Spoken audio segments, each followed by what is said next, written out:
It's gone. Why don't you sing it for him, Robin? It's going to take a minute to go back up. Can you get it back? It's gone. Oh, it's gone. You Well, sing the it first line was, the tie is high,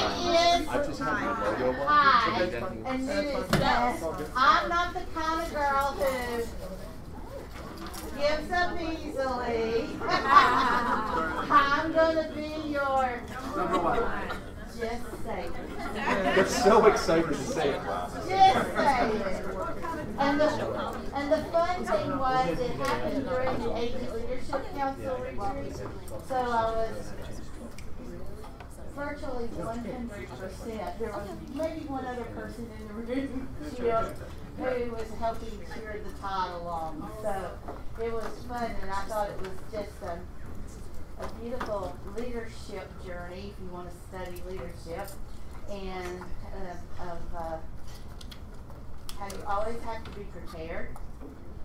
Anybody get that out of that game?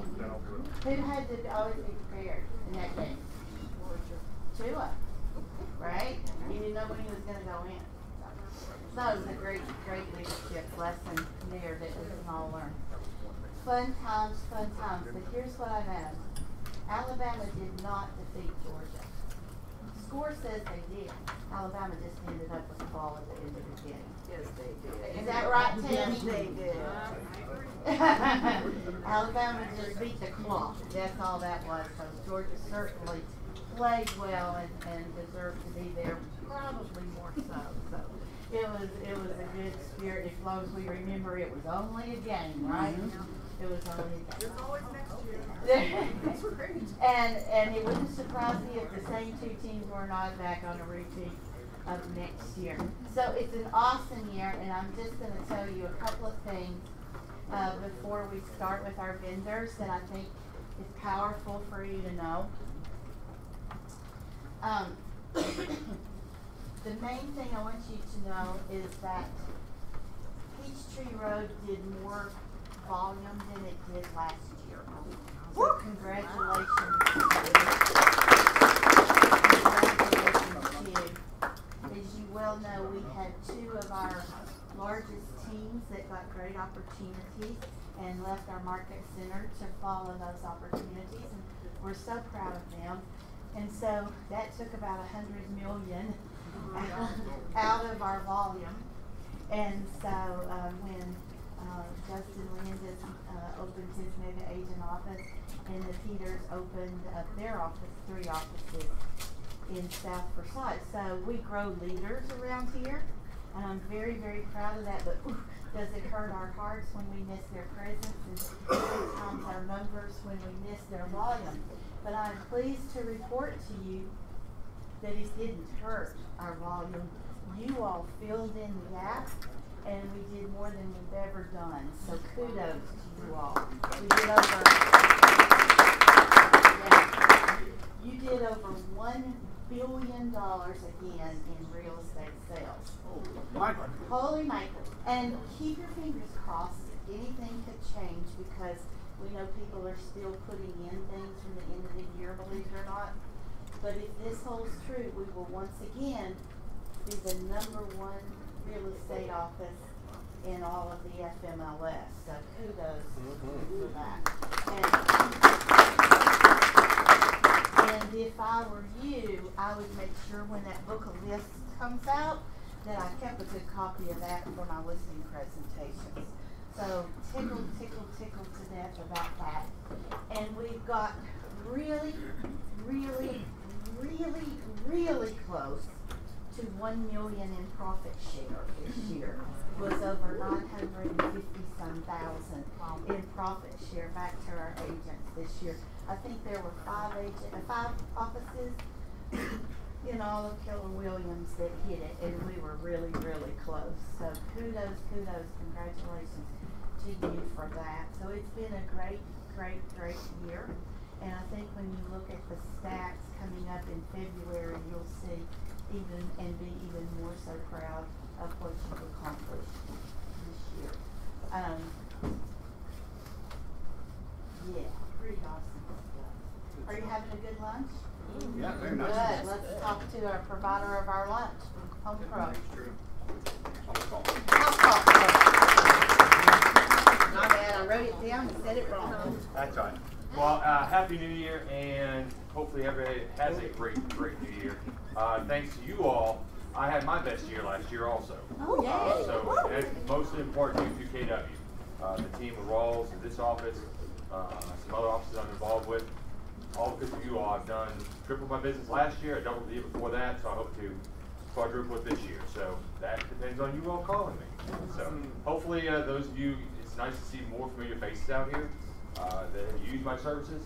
Talk to your neighbor, ask about me. We do a great job. We back up what we say. If there's a problem, we go take care of it right away. And we really try to strive to make sure that we take care of your buyers. Okay? As far as the inspection service, what we offer, pretty much the same thing everybody else does. We also climb on the roofs, we go in the crawl spaces, we go room to room. One thing nice that I think that we do for your buyers, which really keeps them on that normal path, right in the middle of the path of the offer they made on this house, is we walk them around room to room and show them little things that we find, if we find anything at all. And we like to show those things to them so they calm down about a report that's 30 pages long. It's a lot of little knick-knack things, but it doesn't really mean much. And that really makes your buyer at ease, especially new first-time buyers. We're really good with those. How I handle those buyers is just really nice. I think you'll once you use my services, you'll see that. All my inspectors are like that. As far as some of the testing we offer, we do lead testing, we do radon testing, we do water testing, we can do tests for mold. We're certified mold inspectors, certified termite inspectors. Okay. Unfortunately, I cannot give you all a termite letter yet. I'm still waiting on my lovely Georgia, waiting on my termite license to come through. So as soon as that does, I'll be able to give you termite letters. But until then, I do inspect for it. I'll let you know if there's anything in there. Okay. Now, as far as reaching us, set up an inspection. You can do it online. Do it from your phone. Type in housecallusa.net. Find an inspector. Look for my name, Drew, and you can sign that up. They'll put it on my schedule right away. Or you can call the 800 number. They're there 9 to 5. They can answer all your questions. They can also put you on my schedule. Okay? You don't need to call me back and say, hey, Drew, a book went on you for 2 o'clock tomorrow. I already know it. It's already been sent to my phone. I do sleep with my phone 24/7, so if you got a booking that comes in at 11 o'clock on a Friday night, I can promise you I'm going to be answering the phone and calling you back. I can promise you that. So, as far as that, does anybody have any questions? Any new concerns this year that maybe you had last year that maybe there's something you guys are looking for that maybe we're not providing? Okay, good, okay. Well, hopefully y'all enjoy the lunch. I do cook my own lunches, as you all may or may not know. So hopefully y'all enjoy the chili I made, kind of the last bit of the cold weather. I think I gotta do something a little more chili. All right.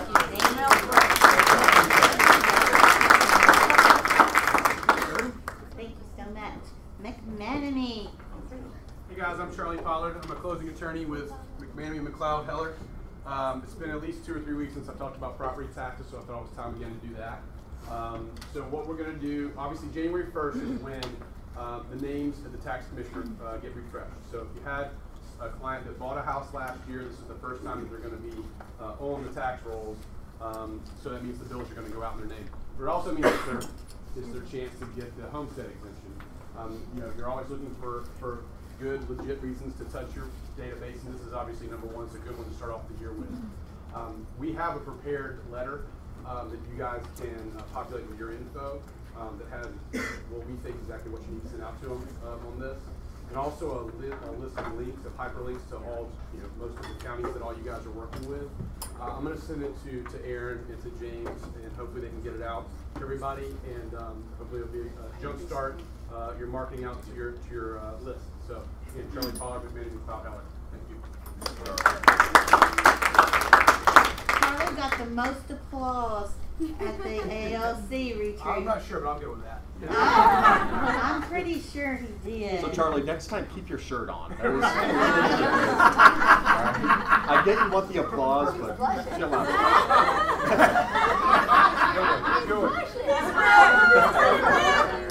He's totally ready. That was a good one, James. CBC. Thank you. Good morning, everybody. Jim Heitzer and my colleague and partner Joe Travato. Let's talk interest rates for a little bit. They are going higher. Okay, if you have a client that is apprehensive about interest rates going higher and thinks they're coming down, they are not coming down. The market's on a tear. the newest thing, Bitcoin and all the other cryptocurrencies are on its head. We had our first clients purchase a house with the profits that they had from cryptocurrencies when they cashed it in. And you're also getting a lot of down payments coming out of the profits from the stock market last year, which is a good thing. So they're taking it out. New home permits are increasing, so home building is continuing to increase. So there's no slowdown as we see right now, based on lots for the next couple of months that we have to our bank. So if you have a client that's nervous about interest rates, right now rates are about 3.875 to 4%. Okay, on a $400,000 house, if they increase another percent, that's about $100 difference in the payment. That's not a deterrent for somebody not buying a house. So just use that number. For every $100,000, a quarter of a point is about $7 difference in the price of the mortgage payment for each $100,000 and each quarter point. Any questions? What are the prognosticators saying about, I know you never know, but mid-year and end-year? Well, they're not prognosticating on the rates, but you are prognosticating on how many rate increases the Fed will have.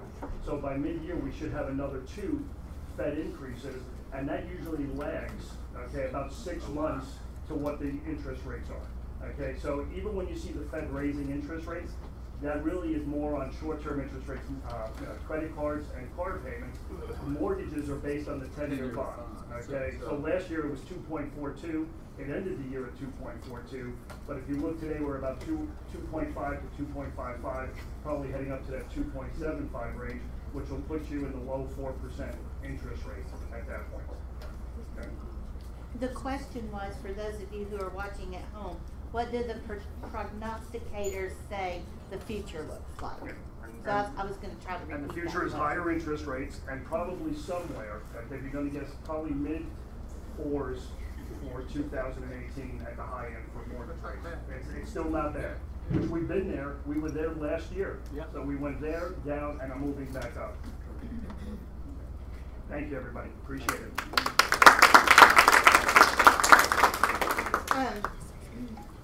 I'm so glad to see everybody here today, and we have people in our midst today who sell lots of luxury homes.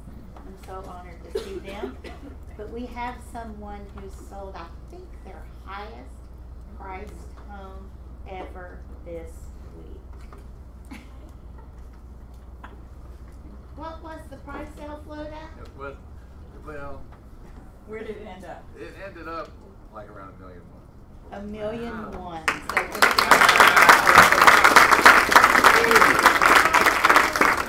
No, I've sold him short. It was not his highest ever. But it was 16 months in the process. It was the highest of the week. It was on a per month basis. It wasn't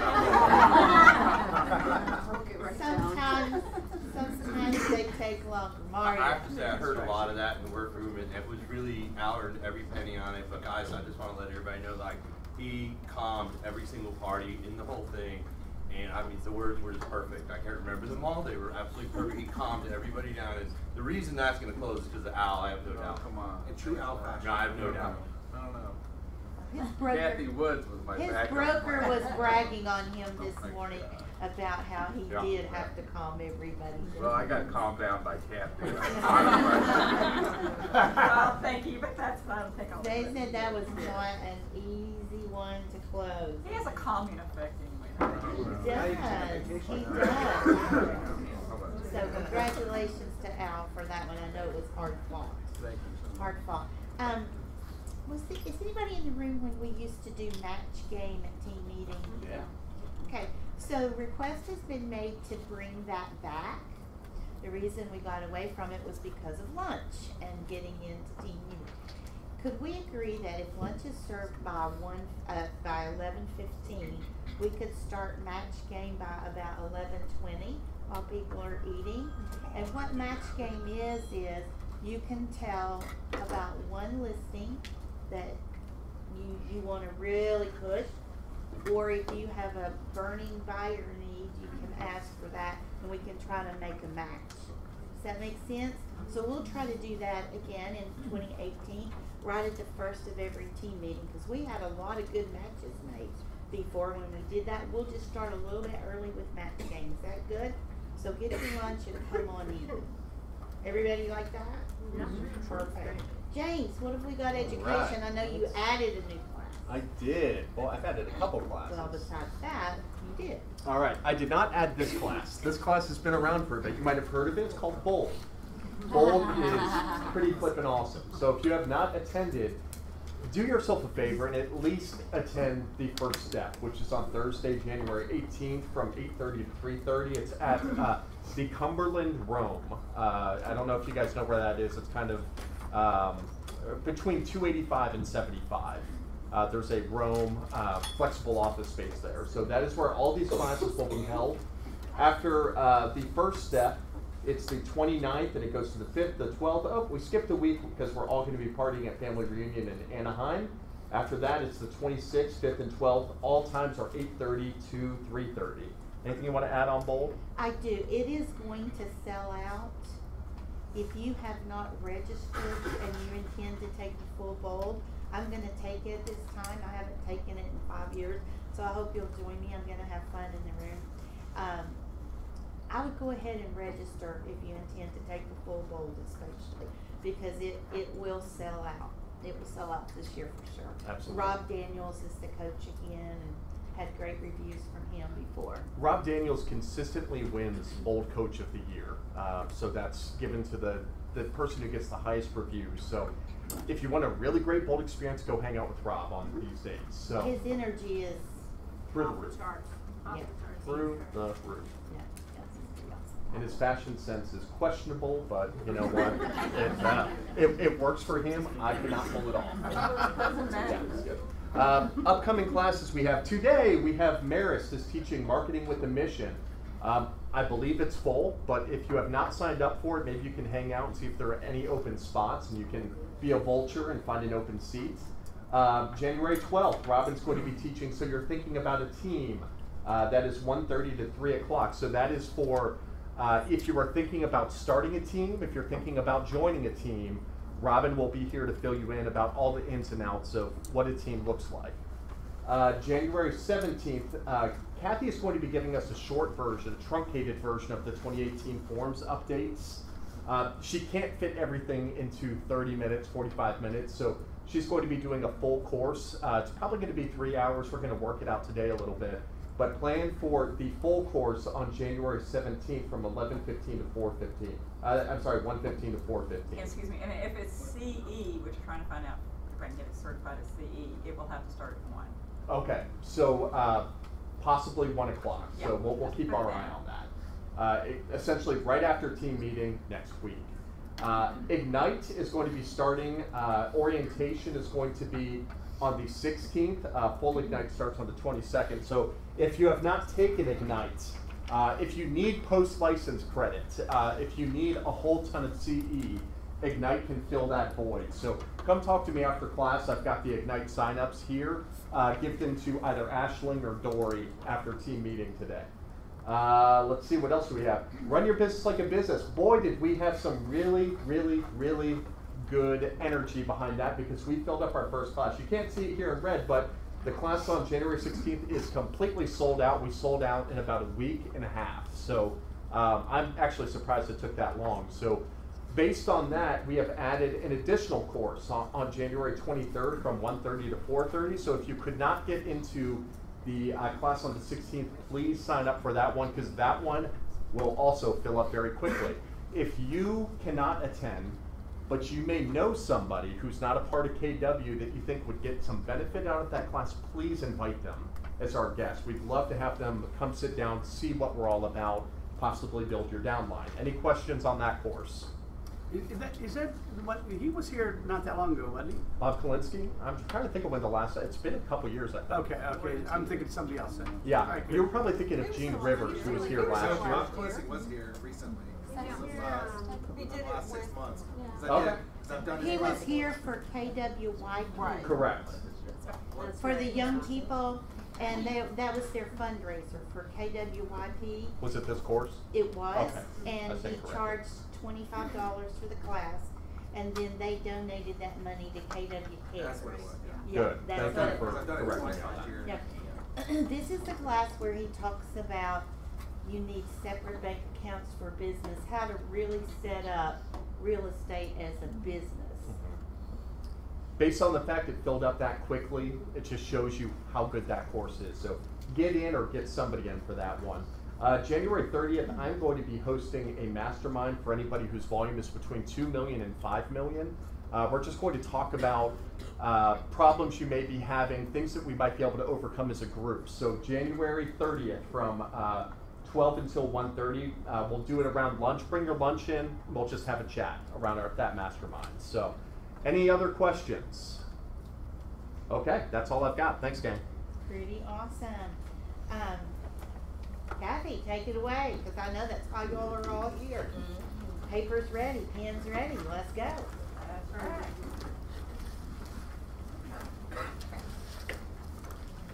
First of all, thank everybody for coming. This is really just a very short, abbreviated version, so and we'll have to limit the questions to get through what I have. You have 2 handouts.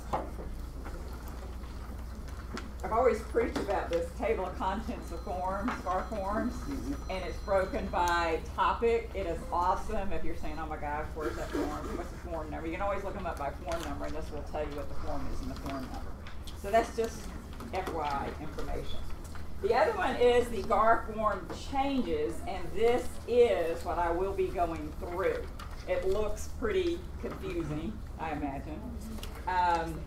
If you look to the column here on the right side, on the left side of the form, that is any changes.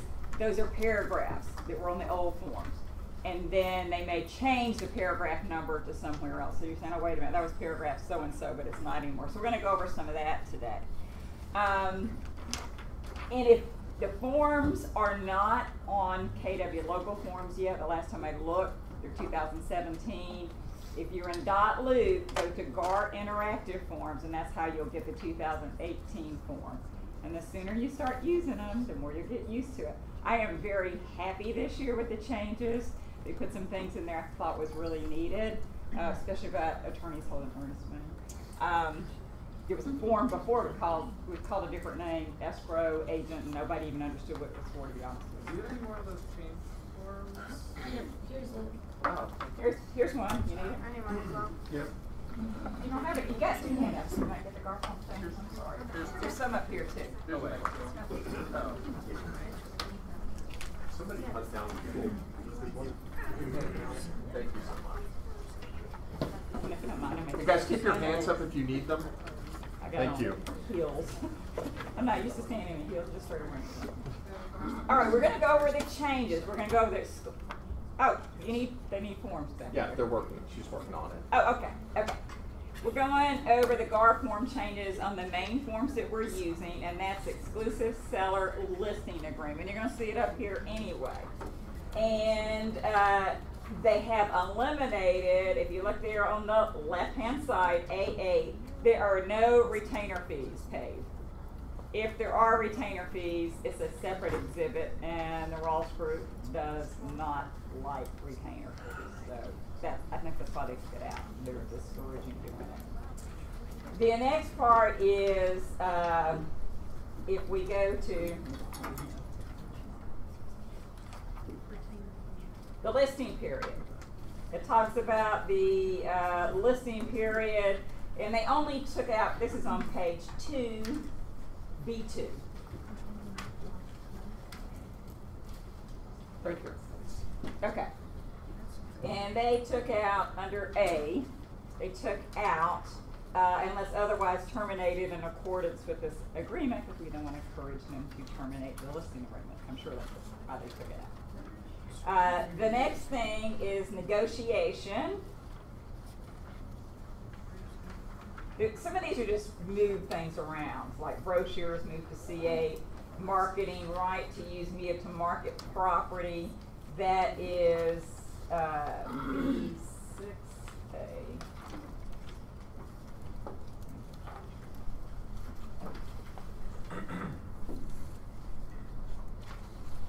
Anyway, they added marketing, they added right to use media, and it's actually B5A, which is on page 3. So that's a mistake that I'll put the turn in.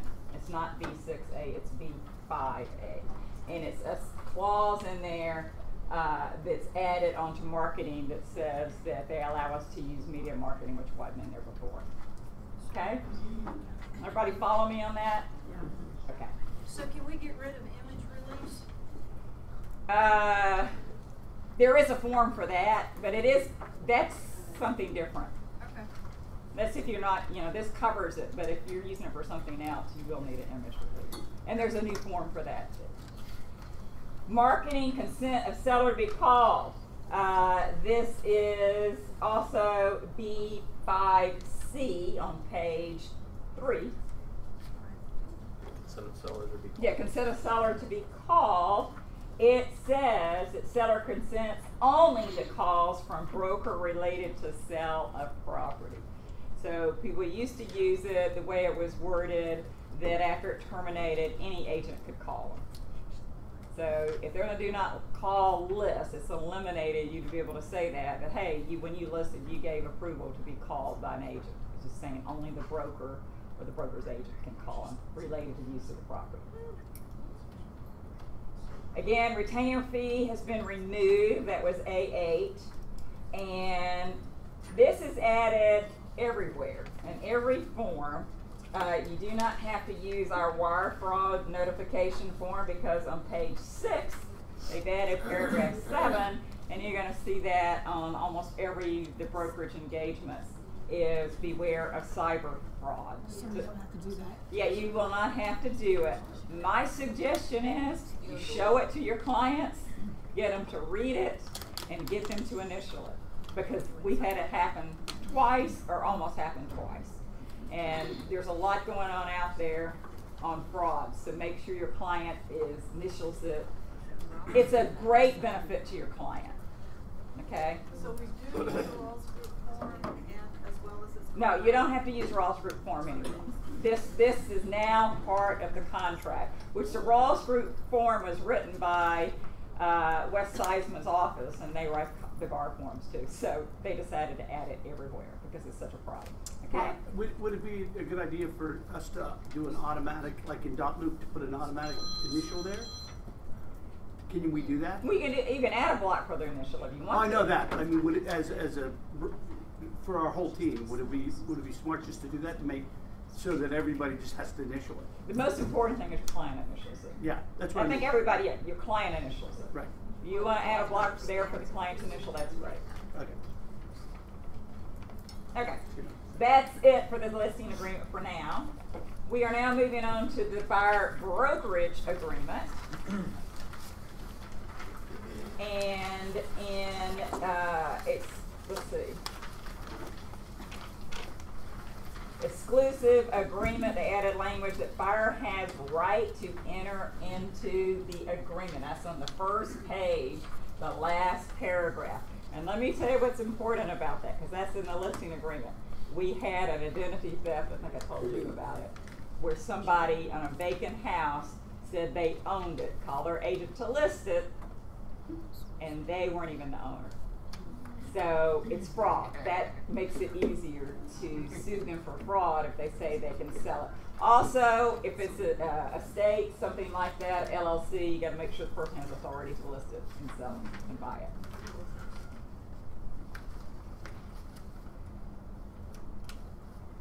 On paragraph 10 to the left on the seller listing agreement, it's now C5, and you'll find C is at the top of the pages.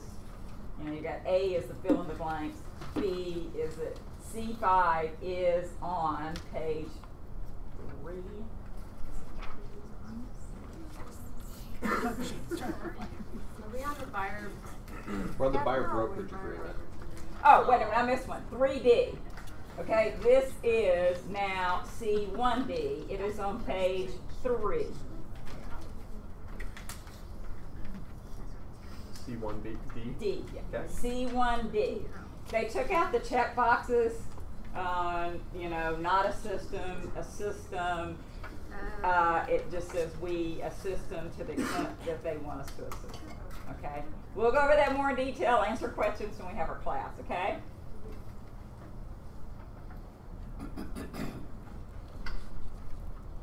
Okay, disclosures, F10, this is C5.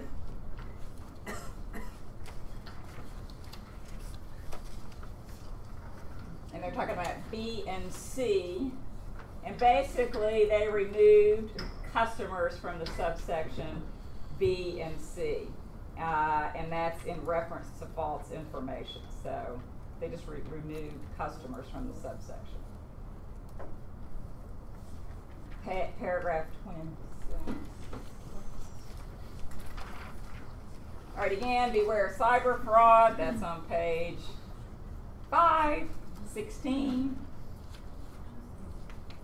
And that's just added again, just like on the listing agreement. And then brochures, they got all the brochures on there. There's modified the formatting, and they added GAR Form F19. We see GAR B. B means it's a brochure. B2, B3, B4. They got through B11 now. They added lead-based painting to the pamphlet.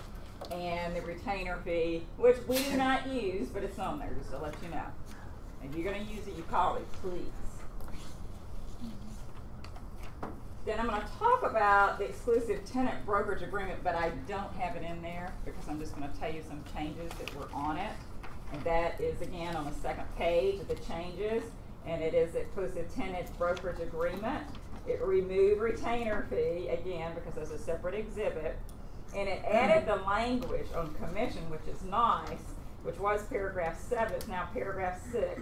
And they added the language that a commission is owed if tenant purchases or contracts to purchase the leased property.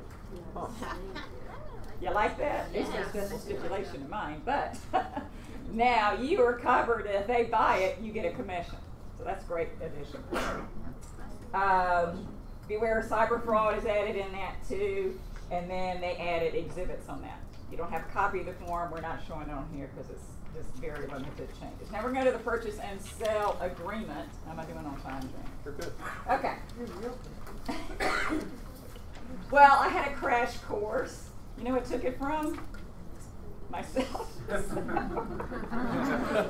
the form. So I'm going to class tomorrow for a 3-hour class. So, and then I'm teaching it next Thursday. Purchase and sale agreement. You will notice that if you look on the first page, all the boxes, fill in the blanks, which is great. Does everybody agree with like all the boxes are on the first page? It talks about number 4, closing and possession is all the same in paragraph 4. Okay? And then what does it say? You got your temporary occupancy agreement. That was already added on. Earnest money, block 5, if holder is closing attorney, you have to add an F848, must be attached. I'm going to show you what it looks like at the end of this. We're not going to go over it. As an exhibit here too, an F84B must be signed by closing attorney. F84 is where all parties are notified.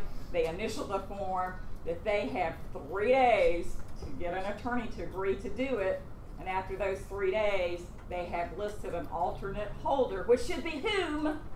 Kingstree Road. And what that exhibit does, I'm not going to go over the exhibit, what it does is it basically has the attorney, the purchase and sale agreement is actually the paragraph, anything that pertains to the holder, the attorney has to follow what we have to do. That's why I used to preach about not having attorneys hold earnest money, because they're not bound by the disbursement of earnest money. They don't have to do 10-day letters. They don't have to do anything. They can release it to whoever they want. If you have a buyer that uses the same attorney, they may be prejudiced to their client. Okay? So this bounds the attorney to do the same thing as we're required. And one of the things that they're required to do as holder is if the earnest money is not timely received, what are we supposed to do? We're supposed to notify all parties. Now the attorney has to. Okay? So if somebody insists on an attorney holding the earnest money, these are the forms that you will use. The F84, there's an A and a B. And we'll show you that later. lead-based paint exhibit is on the front. It says attached, it just gives you the form number. Okay? If it requires, if it was built before 1978, it gives you the form number, so you don't have to go try to figure it out or call somebody. What form is that? Do we need, we only need it if it's built prior to that, right? Correct. Okay. However, there are some offices, some other firms require it. Right.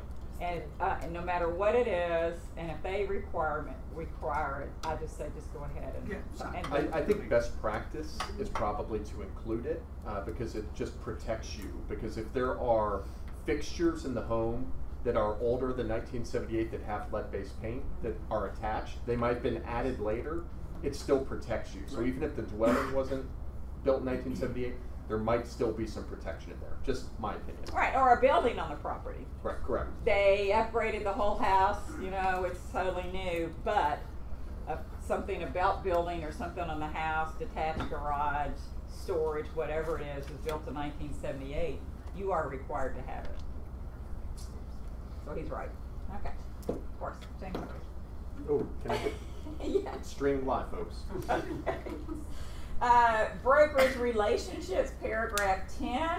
It just reworded that when it says working with buyer as a customer. It used to say buyer is a customer, not a client. Okay? So it's just rewording for whatever reason. They just want to say is a customer or seller is a customer. And we'll talk about in the class, a complete class. This is not a full contrast class. Is when are they customer, when are they client? We all know that they either sign a buyer brokerage agreement or listing agreement to be your client, correct? Right. Okay. Then we will go to page 2, closing and possession, number 4B, key and openers. They added at time of possession. Seller shall provide buyer with all keys, door openers, similar equipment pertaining to the property. If buyer's possession is after closing, seller shall provide buyer with one set of keys to the property at closing and all keys at time of possession. So if you're representing the buyer and you're at closing, you better make sure they get door openers, key fobs, whatever, because I get calls about it and they say, you know, they said they had them, but we never got them, and they moved out of town, and we don't know where they are. So this requires the seller at closing to give it, and if they don't take if they're taking possession at closing, taking possession later, that they get one set of keys, and then they get everything at the time that they take possession. And I'll add, don't assume that your listing agent on the other side has read that right there. You want to make sure that right. you mentioned You're right. closing that, you know, when you have a temporary occupancy, mention that before, and hey, you know, we'll remind you that in the contract we're supposed to get one at the closing. So I would definitely not rely on the fact that they read that. Oh yeah, definitely, because those are calls they get from the buyers and the listing agent, and they said they had them in their disclosure or whatever, and then they're not there. Including parking spaces. They say there's parking spaces. You better verify with the condominium association if it's a condominium, because you just sign them. I get calls on that. I bet you do too. Oh yeah. And it's a mess after closing. Yes. You better verify that your buyer will be assigned that parking space. Yep, and sometimes that comes back on the title exam, but not always. So you definitely want to make sure. Sometimes we've had closings before where it's really not a title issue, so it's a communication issue beforehand with the HOA. You know, sometimes folks buy a condo and they think they're getting 2 spaces and there's really only 1. That can be a major problem. So that's something you need to make sure. Sometimes the attorney can help with that, but sometimes you have to go directly to the HOA and confirm that their records have the spaces numbered. Thank you. And also on page 2, hold of earnest money. The reason I pointed out is if the attorney's hold of their earnest money, you better remind the attorney that they're responsible to let you know if the earnest money is not timely provided. Had that come up too.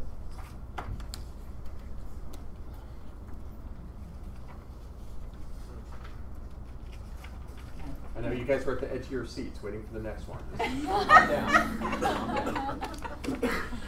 Come to my class Thursday. It's going to be good, I promise. F20, this is purchase sale agreement. We are on page 6. They've added, you know, it's where you check all the exhibits An addenda. What happens if you don't check that? It's not part of the contract. Everybody may have signed it initially, but it's not part of the contract. Even if you write it in steps.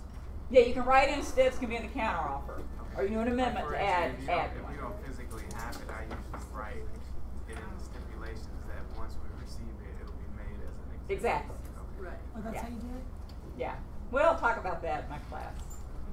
But yeah, you should, if you're asking for a legal description or whatever, you say it shall be attached as exhibit, and you should check other unless it's on here. You're asking for something, you say within so many hours, 48 hours of binding agreement date, you say that it shall be attached as exhibit whatever, and then you make sure it's checked on here, or you add it under other. Okay? So it needs to be. You better make sure you get it. If you use stip, it needs to be checked. Yeah, but we can talk about that in more detail. Okay, I think that's it for this, the purchase and sale agreement. The community association fees disclosures, and I didn't have that because there's no major changes on it. It is changed to F55. I think it was F125. It was F123. Now it's F55. There's not a major changes on that form, but you just need to know that's the form. I think they've added a few things on the disclosure, but I'll go over that in detail in our class. But the main thing is remember that it is not F123, it is now F55, and they love to change the names on it. They always change it, I don't know why. But I guess because when we get to closing, this is one of the things that comes up a lot, isn't it? Who's paying what? Well, They yeah, clarify the main it thing more. they changed last year was who's paying for that closing letter, and if you don't disclose it, it sticks back on the seller. Yeah. So that's definitely one, because it's $150 that no one really wants to pay for, but that check mark, that answers it all. So no matter what side you're on, try to check it on the other side. And we'll go over that form in detail on Thursday, but make sure that your seller fills it out correctly, and if they're not sure, where do they find out? The association. Yep. Okay? If you're on the buy side, I always say don't believe anything. Check with the association to verify it. So that's the only change there. Okay, we're going to go to the VA loan contingency exhibit. There's a major change on all the financing contingency exhibits, conventional, FHA, and it is on page 2 of the VA exhibit. And they have added paragraph 8. Okay? Before it was combined with paragraph 7. But there was never anything said. This is where the seller has the right, after the buyer's got through all their financing conditions, they just call all the time, we don't think they're qualified. And they're just hanging in there. What can we do? How can my seller get out of this when we don't think they're qualified? You have the right, it tells you that right of seller requests evidence of buyer's ability to close from the lender, and in the event buyer fails to provide seller, this is 8, with the evidence of buyer's ability to close within the time frame, seller shall notify buyer of the default and give buyer 3 days. How do you notify them? In writing. Seller should sign it too. There is a notice form, GAR notice form. 3 days from the date of delivery, then notice to cure, saying if buyer does not timely cure the default, which is 3 days, they have 3 days to give it to you, and time of notice is second. I'll answer your question, Maria. Seller may terminate this agreement within 7 days. They have 7 days after the 3 days to terminate the agreement, and here's what they've added. Due to buyer's default upon notice to buyer. They never said there was a buyer's default. They said seller could ask for it. If they don't get it, they can terminate it. And I've consulted with Lindler qualifying broker, and I brought this up. I said, it doesn't say, is there a penalty? Is a buyer in default? Can you terminate? Rule of contracts, right? What is it? If not, what then? Okay, so this is the, if they don't do it, what are the consequences? This tells you they're in default, and what does that mean when they're in default? They lose their earnest money. Did y'all hear what Robin said? No. They lose earnest money. That's a big word to us. Because are they in default? So now they are in default. So if you're the listing agent, make sure if you get notice, you point out this paragraph A to your buyer that if you get notice, they better get it within 3 days. And then call me, because when I make calls, is this a good letter? Should I accept this? Because it doesn't really give a definition. This is certain repairs by seller in 13, same page. It says, and this talks about, you know, how you fill in that the seller agrees to do a certain amount, dollar amount for repairs if the VA appraiser requires it. It's not your inspector. It is the VA appraiser requires those repairs. You put a dollar amount. Sometimes people put 500, sometimes it depends on the price of the house, 1,000, 1,500. This says if it goes over that amount, the seller can terminate. And they have to give an estimate of the repairs. And if the buyer still wants to pay for it, VA is going to require it done before closing. You got to call me and ask me what we're going to do, or call Charlie. Because if the buyer does it before closing, there is a form for buyer to do repairs before closing, but buyer's at risk if they don't close. They pay for these repairs. Okay? And then they've added on the last page 3:15, home warranty if the improvements of the property are less than 1 year old. That was on there before. At time of closing, seller shall, if required by VA, they say they'll provide a home warranty at seller's cost. It didn't say at seller's cost before. This says they do, but this is if VA requires it, and this is if it's less than 1 year. Improvements on the property. So that's the VA exhibit. And then I just want you to look at, I've got the F84A and F84B. The first one's closing attorney acting as holder earnest money. I want to show you what this looks like. I'm not going to go over the whole form, but basically what this says is, if somebody calls you up and says, look, we want our attorney to hold the earnest money. And you keep saying, no, we don't want it. So you want the deals, multiple offer, you feel like it's a deal killer. The attorney holds the earnest money. Now this helps you a lot because the attorneys are bound by the same thing as a broker to hold their earnest money. This is where the parties sign that they agree that they're going to notify the attorney and ask the attorney to hold the earnest money. And it has a place on 5, go down to 5. There we are. They got to put an alternate holder if the attorney doesn't want to do it. Who should that be? That's right. Y'all are so good. That's why you did so good last year. And then notices to and from holder. Basically what number 6 means, it's the same thing in the contract, that notices have to be given according to how whoever signs the contract, what their email address is, or fax number. They don't put a fax number. I don't know what a facsimile is. It's called a facsimile. Some people do fax. Yeah. So if it's like a foreclosure and they're making you use their closing attorney to hold it, do you still need this form? Yes, ma'am. Okay. So it's not like because the attorney has 3 days to fill out the next form. And so this gives the closing attorney's contact information. A buyer and seller need to initial the bottom of the form. This form is not even shown as an exhibit, although I would attach it as an exhibit. It's information that all parties know that if the attorney doesn't sign within 3 days, we default to the alternate holder. It also says in there that the attorney has to have it within 1 day. Well, yeah, the attorney, we're going to the next form. The next form is F84B. This is the form that you will send to the attorney, and we're not going to go over the whole form, but we're going to look at A1. Closing attorney shall have all of the pre-printed rights and duties of holders set forth in the agreement without amendment or modification. So the paragraph 7, which I tell everybody to read, which you have an earnest money dispute, that tells you the requirements of the holder if there's a dispute. It also says that, if there's not, you release it, everybody agrees. So they're bound by paragraph 7 and paragraph 5 of the purchase and sale agreement to notify all parties that the earnest money is late.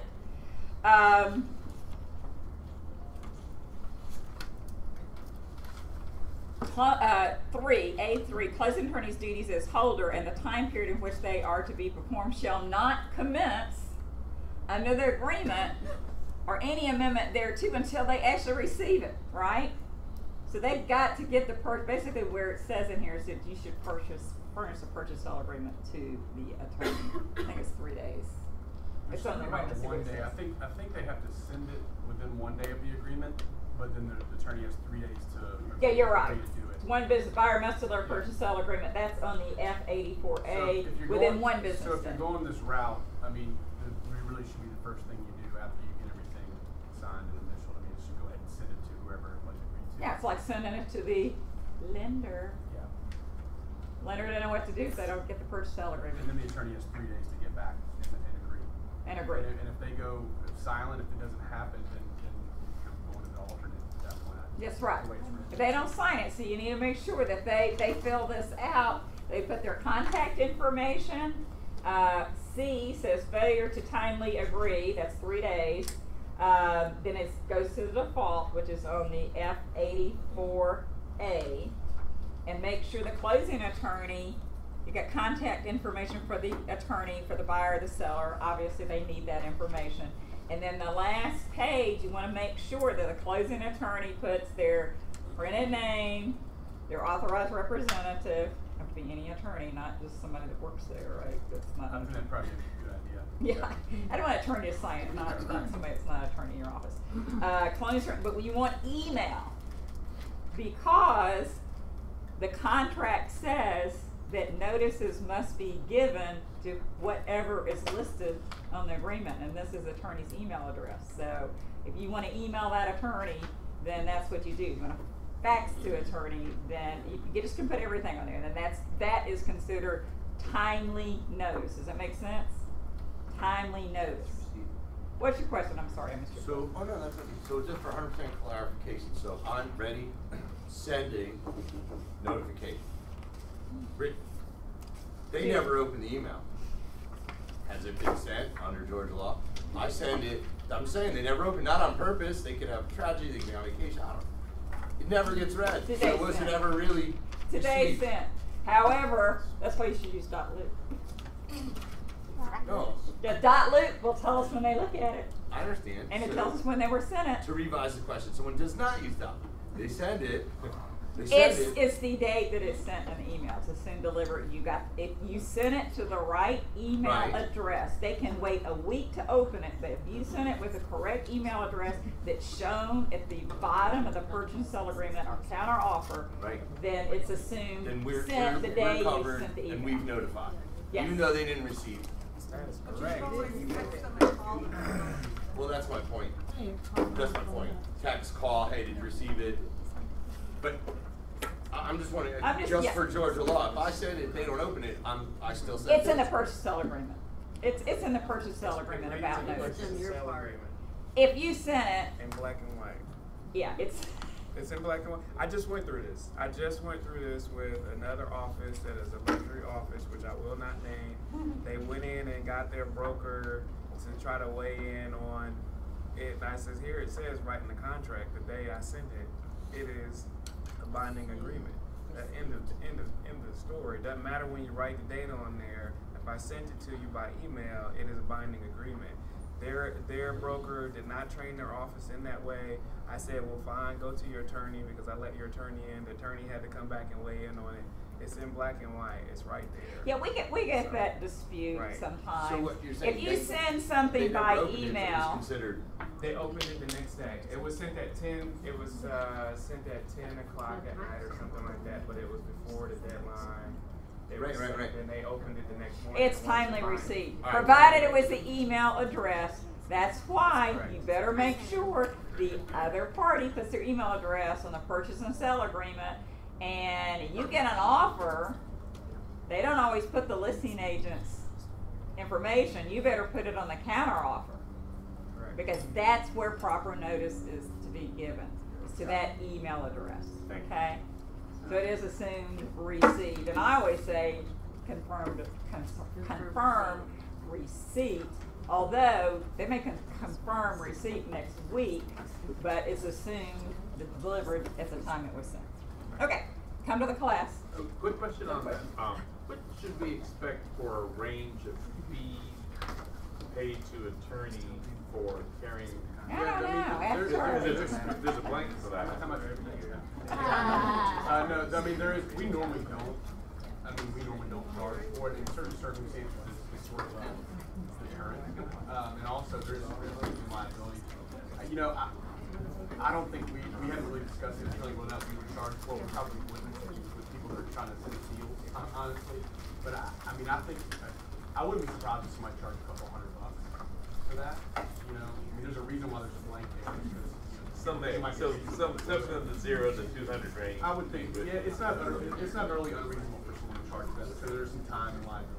Yeah, and if there's a dispute, believe me, I know because I do it, then you gotta write a 10-day letter, then there's more involved with attorney. They may not charge now, they may charge you. Right. All right, thank you. Thank you. And the class next week will go into this in a lot more detail with all the forms. So just be aware of the changes if you're writing in between now and then. I will see you all next week. Maris class starts at 1:30.